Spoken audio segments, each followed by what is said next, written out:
Greetings all, and welcome to the 24th episode of TM Tactical Movement. For today, we'll be taking a look at the Dream Eater, Mirror Code, Psycho Boost, Psycho Cut and Psyblade attacks, and the Light Screen, Reflect, Magic Code, Trick, and Cosmic Power techniques. Much as its name suggests, the Dream Eater attack involves sapping the electrical energy present in a target's brain during an REM cycle with psychic energy to inflict damage. As with most Psycho-type attacks, this move focuses on damaging an opponent's mind rather than just their body, but the Dream Eater attack is a bit different even by those standards. When humans and Pokémon alike enter REM cycles, they are officially in the state of dreaming even if they do not remember the dream afterwards, or even aware there is a dream at all. It is in this state that life forms recover lost energy and restore any fatigue they may have experienced. The Dream Eater attack utilizes to the opponent's disadvantage by going directly into their minds and sapping electrical energy straight from their brains using psychic energy and recovering their own energy in the process, generally about by 50% of the actual damage inflicted. The damage dealt by the Dream Eater attack is immense, far surpassing that of all other energy-draining attacks, and is further benefited by a fairly low stamina cost, but the fact that it only works when the opponent is asleep can make it difficult to pull off correctly in some cases. Even so, his potential for shifting the balance of power is incredible, a trait that it's difficult to take great note of and converting the attack into TM42 within the first and second generation line of TMs. Issues with the fairness of the attack eventually led to its discontinuation, but an overwhelming public response thankfully forced the company to reinstate the move as TM85 within their 4th through 7th generation line of TMs before being discontinued again, only to be brought back as TM85 within the recent Sinnoh Special Edition set. Due to its use of psychic energy to inflict damage, unless attacks or recovery attributes are somehow blocked, or we have a Pokémon that is not asleep, there is no way to directly counter or dodge the Dream Eater attack. Strong metallic armor can help reduce and negate the damage dealt by the attack, but weaker metallic armor and rocky armor in general are unlikely to perform as well on their own. The combination of large damage and energy recovery makes the Dream Eater attack a great move for any special attacker to rely on, but the fact that it also relies on sleep can make it a testy move to use. Nonetheless, the capacity this move has to change the face of the battlefield is immense, so strong defenses and some form of protection against sleep are heavily recommended for removing any threat the attack may pose. As one might imagine from its name, the Mirror Code attack is effectively nothing more than a retaliating blow designed to reflect elemental energy outward with twice the received power. Although it is considered a special attack because it delivers damage in the form of a concentrated energy field, the Mirror Code attack is essentially more akin to a technique than a true attack.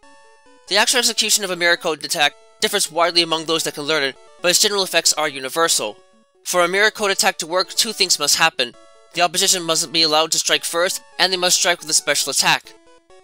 If these two criteria are met, and the user manages to survive the ensuing blow, the user will automatically gather up as much energy as it can muster and, using the energy received from the ensuing special attack, strike back with an instant Mirror Code attack. In practice, this move is designed to take the feedback or elemental energy received from an attack and reflect it back at the opponent with twice the amount of normal power. In essence, this means that a successful Mirror Code attack will deal twice as much damage as the user received, in turn elevating the potential for a knockout blow to astronomical levels. The Mirror Code attack itself cannot be directed, and will in fact target the last opponent in battle to strike the user, but the fact that it does deal double the damage received instantly makes it a powerful attack both up close and from afar. A Mirror Code attack is impossible to counter once it has been initiated, only avoiding the use of special attacks will negate its effectiveness. Considered to be the signature attack of Deoxys, the Psycho Boost attack involves user generating a massive ball of electromagnetic energy designed to inflict critical damage to the opponent's nervous system. The Psycho Boost attack is a unique move that only Deoxys are capable of actually using, and for a good reason. They are the only creatures with the physical capacity to handle it.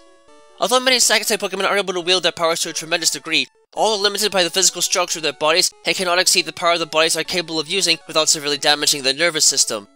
Deoxys, because they have no nervous system, and in fact no true organs to speak of, are literally endless reservoirs of energy. While the energy they might use might not be true psychic energy, but actually electromagnetic energy, its properties are identical, so the attack is considered to be a psychic-type attack. In a Psycho Boost attack, the user channels an immense amount of power throughout its body into its front limbs before forming a massive ball of pure electromagnetic energy, which is then harshly fired at the opposition. Aside from looking dangerous, the attack is monstrously powerful and can inflict massive amounts of damage on any non-dark type Pokémon in battle, and is practically impossible to recover from completely.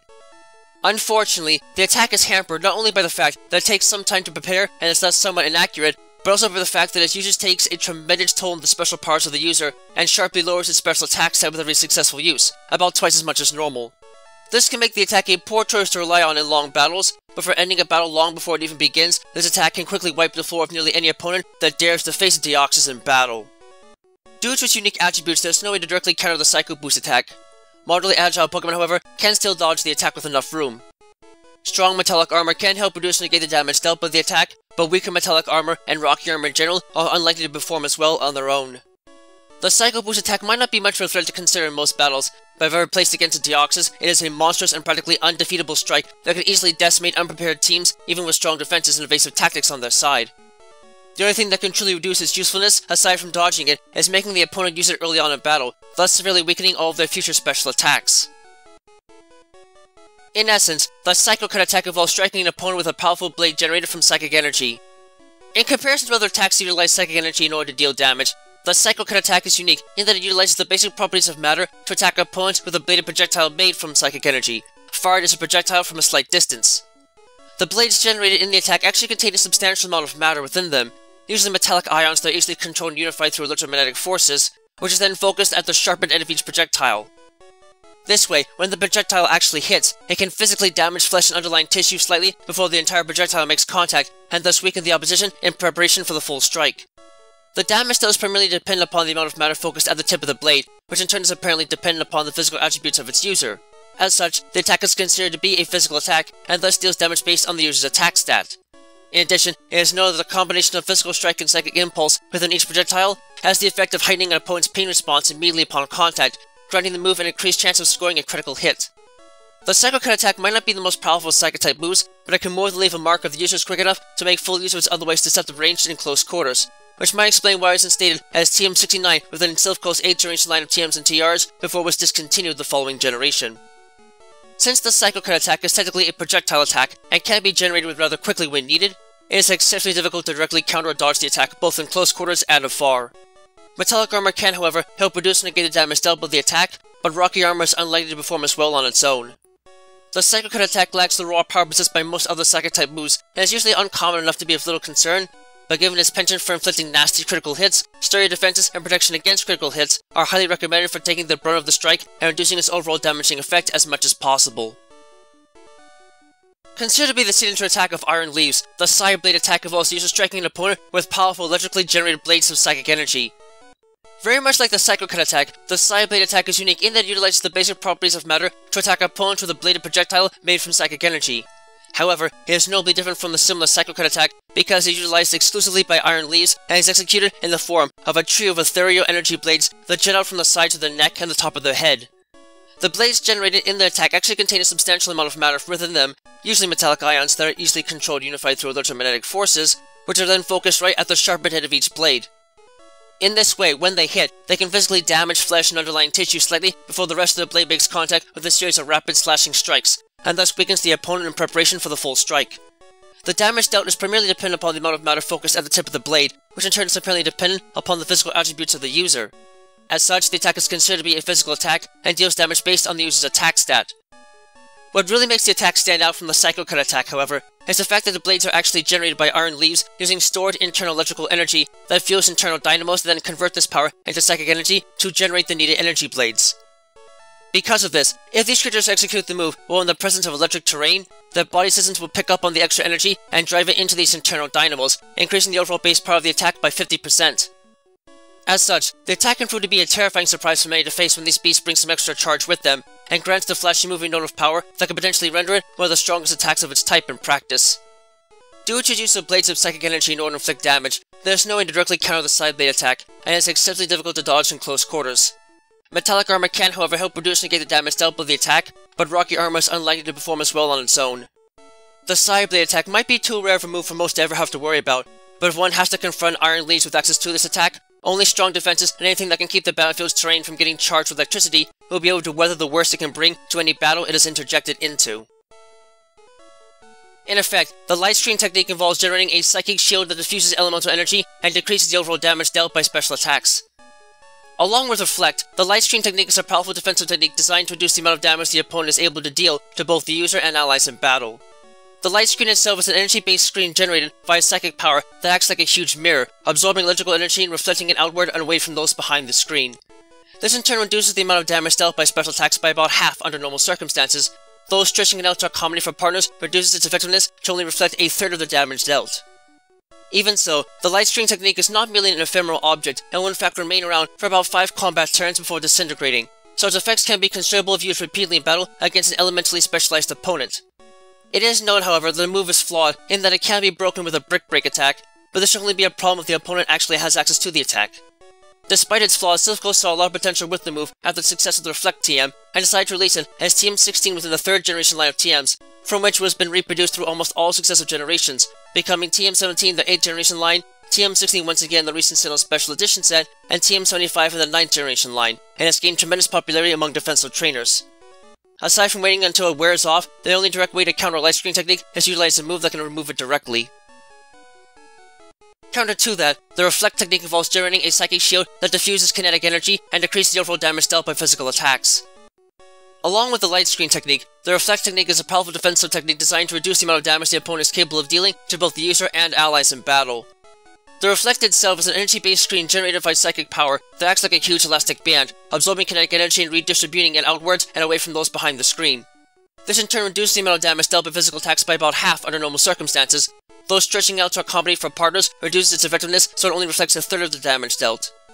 Even so, the Reflect technique is not merely an ephemeral object, and will in fact remain around for about 5 combat turns before disintegrating, so its effects can be considerable if used repeatedly in battle against a purely physical opponent. It is known, however, the move is flawed as well, in that it can be broken with a Brick Break attack, but this should only be a problem if the opponent actually has access to the attack. Despite its flaws, Silph saw a lot of potential with this move early on, and decided to release it as TM33 within the 1st generation line of TMs, though lagging sales forced them to discontinue the move afterwards.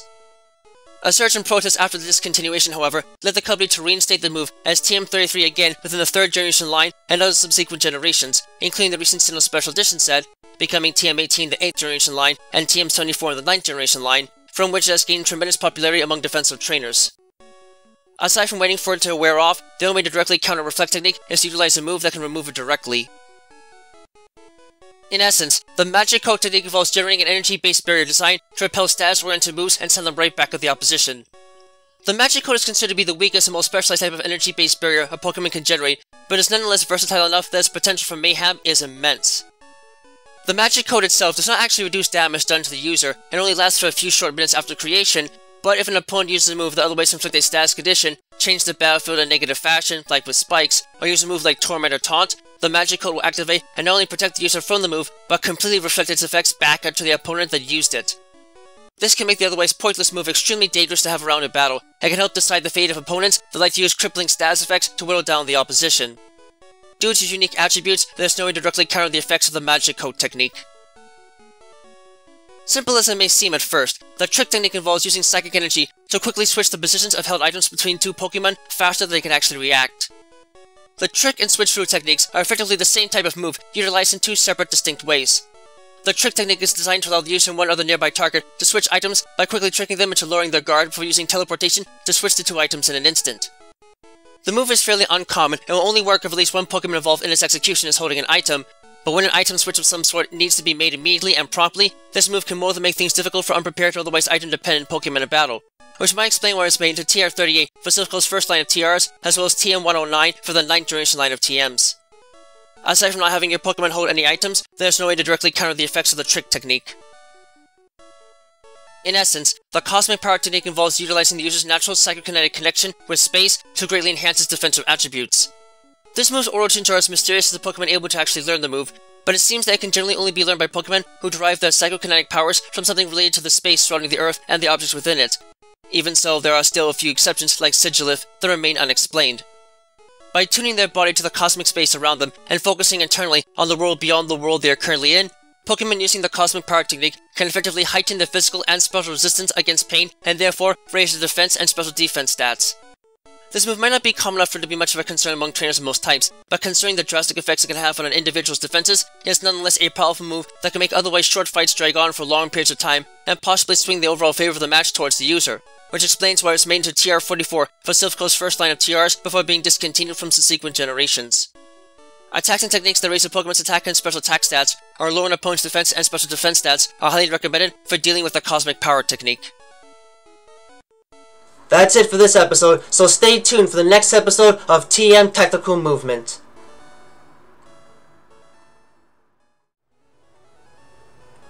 Thank you all for watching this video. It always brings me great joy to see others enjoying the work I do to try and make the world of Pokemon and the fascinating creatures that lay inside of it feel as real as they possibly can.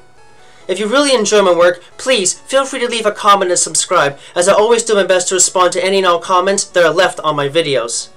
In addition, if you wish to learn more about my work and help support it, you can find links to my Patreon page, as well as email and other contact information to my work on DeviantArt in the video description down below. Furthermore, you can find a link to my Discord server there as well if you'd like to get a first glimpse at what videos are coming up next and converse with other fans of the world of Pokemon. Thank you for taking the time to watch this, and have a wonderful rest of your day.